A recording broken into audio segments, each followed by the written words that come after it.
Assalamualaikum warahmatullahi wabarakatuh. Selamat sore teman-teman. Perkenalkan kami dari kelompok 6 akan mempresentasikan desain produk dan jasa pada pertemuan 5. Saya akan memperkenalkan terlebih dahulu kelompok 6, terdiri dari saya sendiri Galih Gumilar, ada Kak Eka, ada Kak Rosina, ada Kak William, dan ada Kak Dita. Untuk di pertemuan 5 ini saya akan menjelaskan tentang desain produk dan jasa.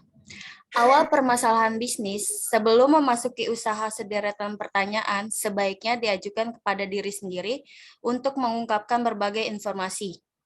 Produk apa yang akan diolah atau yang akan dihasilkan oleh usaha yang akan kita masuki itu?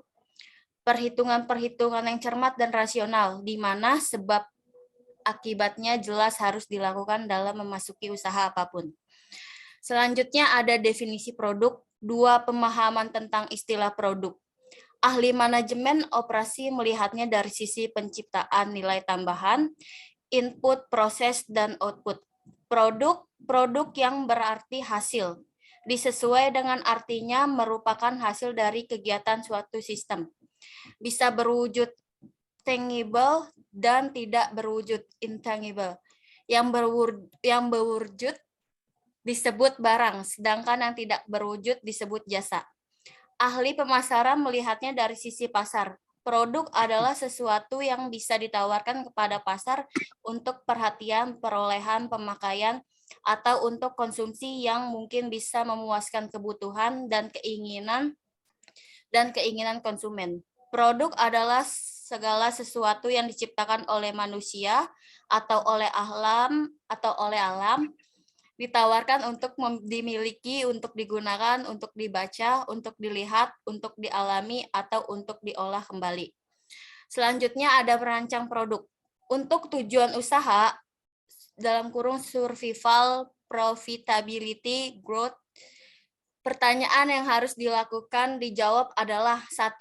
Untuk siapa produk itu diciptakan? Yang kedua, tersediakah supplier yang akan memasuk bahan atau peralatan yang diperlukan untuk menghasilkan produk tersebut secara terus-menerus? Yang ketiga, bagaimana kualitasnya agar diterima dan memuaskan konsumen? Yang keempat, bagaimana dengan kualitas produk pesaing? Yang kelima, kelompok konsumen manakah yang akan dilayani? Yang keenam, bagaimanakah dengan struktur pasarnya? Yang ketujuh, bagaimana dengan harganya? Apakah mampu menutupi biaya operasional dan mampu bersaing? Selanjutnya ada merancang produk. Di sini yang pertama ada input, terus kemudian conversion proses, ada output, terus produk apa dan bagaimana pasarnya.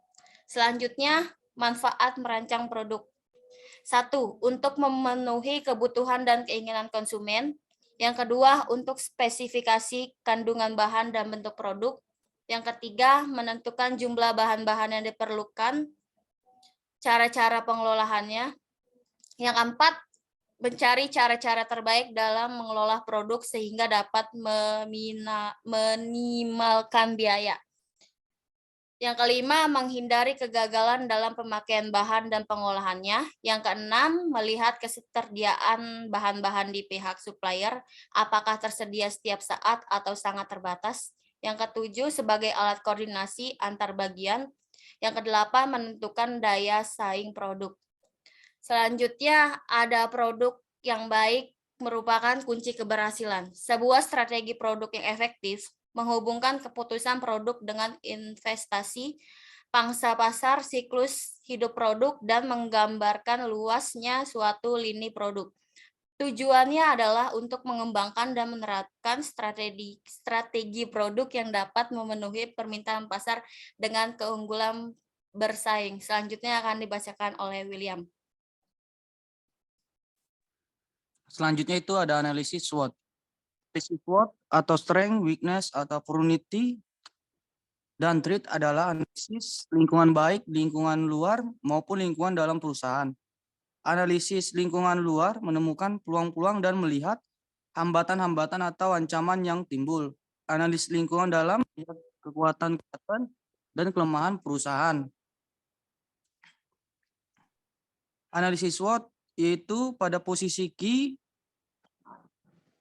kurang 4 posisi perusahaan sangat bagus karena peluang yang timbul dari lingkungan luar disertai kekuatan yang dimiliki oleh perusahaan. Pada posisi key, bagian 2 posisi perusahaan dalam kondisi tidak menguntungkan karena adanya ancaman dari luar disertai dengan kondisi perusahaan yang lemah. Ada sumber ide.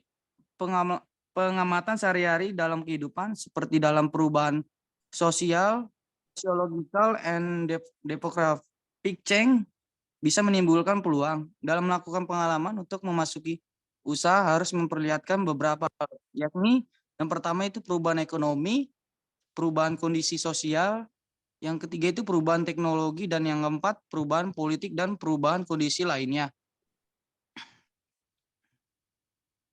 Mengembangkan ide. Setiap gagasan sebaiknya diperdebatkan dengan beberapa ahli yang berbeda atau brainstorming, atau untuk mengkritisi apakah gagasan itu bisa dilanjutkan atau tidak.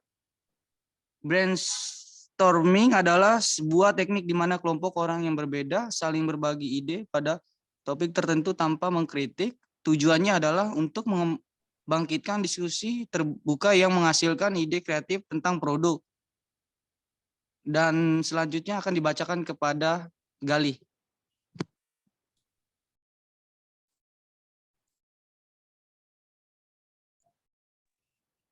Selanjutnya akan dibacakan oleh Galih. Oke, selanjutnya ada pengembangan produk, ada dimulai dari ide, kemampuan perusahaan, permintaan konsumen, spesifikasi fungsional, lalu spesifikasi produk, pengkajian ulang desain, lalu ada tes pasar, lalu selanjutnya perkenalan, selanjutnya evaluasi. Pengelompokan produk. Tidak semua barang-barang yang dihasilkan perusahaan digunakan langsung untuk keperluan pribadi, tapi ada yang digunakan untuk memproduksi produk lain. Barang-barang oleh bagian keuangan disebut sebagai barang-barang modal. Dari sisi pemasaran, barang dibagi menjadi dua, yakni barang industri, industrial goods, dan barang konsumsi, customer good. Barang industri terbagi menjadi A, bahan mentah, raw, material, mesin dan peralatan, suku cadang atau spare part. B, bahan setengah jadi atau work in process. Yang C ada surplus. Barang konsumsi terbagi menjadi A, barang keperluan sehari-hari, ada B, barang untuk keperluan belanja, C, barang-barang spesial. Barang dan jasa. Suatu produk dikenali melalui wujud, warna, dan suaranya. Tapi ada juga produk yang sulit dikenali karena tidak berwujud. Produk ini sering disebut jasa. Jasa tercipta karena adanya aktivitas yang berkaitan dengan pengolahan barang atau kebutuhan lainnya yang berhubungan dengan penyelesaian masalah. Jasa merupakan kebaikan yang bernilai manfaat bagi orang lain atau konsumen. Siklus hidup produk. Siklus kehidupan produk secara garis besarnya dibagi menjadi 4 tahapan, yaitu tahapan perkenalan, yang kedua tahapan pertumbuhan, yang ketiga tahapan kejenuhan, yang keempat tahapan penurunan. Siklus hidup produk. 1. Tahapan pengenalan. Introduction, tahap awal dari kehidupan produk. Pada tahap ini, produk belum dikenal oleh masyarakat sehingga perusahaan harus memperkenalkannya secara intensif melalui iklan serta promosi lainnya. Yang kedua, tahap pertumbuhan. Produk sudah dikenal oleh masyarakat dan masyarakatnya pun mengakui manfaat dari produk tersebut. Yang ketiga, tahapan kejenuhan. Permintaan atas produk mencapai titik puncaknya. Yang keempat, ada tahapan penurunan. Permintaan masyarakat terus menurun karena masyarakat berpindah pada produk lain. Umur teknis dan umur ekonomis. Umur teknis, umur suatu produk yang berkaitan dengan daya tahan fisiknya selama digunakan ataupun disimpan. Ada umur ekonomis. Umur suatu produk yang selama digunakannya memberikan manfaat yang lebih besar dari biaya yang dikeluarkannya.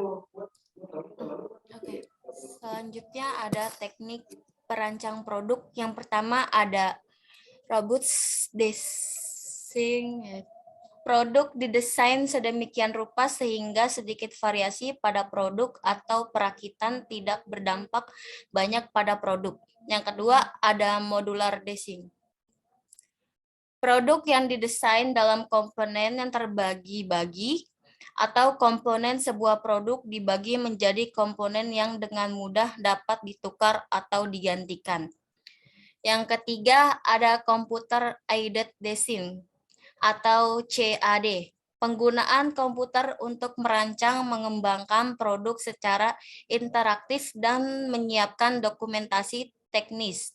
Perluasan dari CAD adalah Software Design for Manufacture and Assembly atau DFMA yang memusatkan perhatian pada pengaruh desain terhadap perakitan dan 3D object modeling untuk pengembangan prototipe kecil. Selanjutnya ada teknik perancang produk.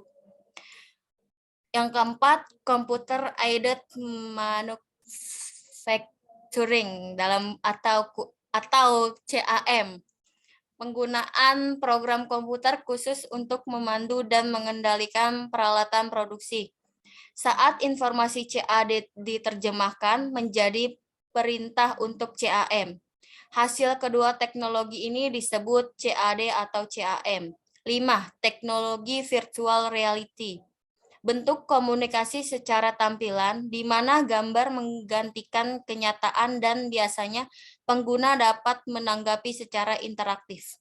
Yang keenam ada analisis nilai. Memperbaiki cara untuk menghasilkan produk yang lebih baik atau lebih ekonomis saat produk sedang diproduksi. Yang ketujuh, ada desain yang ramah lingkungan. Membuat produk yang ramah lingkungan melalui proses yang efisien yang bisa menjadi bisnis yang menguntungkan. Selanjutnya ada strategi pengembangan produk secara eksternal. Yang pertama, membeli teknologi. Yang kedua, membuat joint ventures. Joint ventures adalah kepemilikan bersama, biasanya di antara dua perusahaan untuk membentuk satu kesatuan yang baru. Yang ketiga, mengembangkan aliansi. Aliansi adalah perjanjian kerjasama yang menjadikan perusahaan tetap bebas tetapi menggunakan kekuatan tambahan untuk mencapai strategi yang sesuai dengan misi individu mereka. Selanjutnya ada dokumen produksi.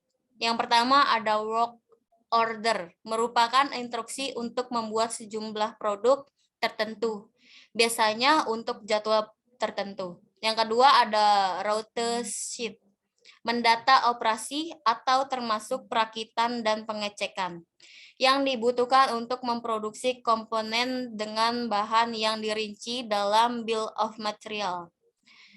Yang ketiga ada engineering change notice atau ECN.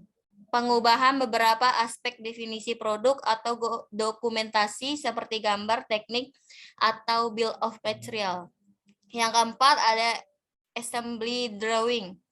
Memperlihatkan gambar produk yang terlepas atau komponennya. Yang kelima ada assembly chart. Menunjukkan bentuk skematis bagaimana sebuah produk dirakit. Oke, udah selesai. Itu saja presentasi dari kelompok 6 yang menjelaskan tentang pertemuan kelima. Maaf kalau ada salah kata yang diucapkan dalam presentasi ini. Saya ucapkan terima kasih. Assalamualaikum warahmatullahi wabarakatuh.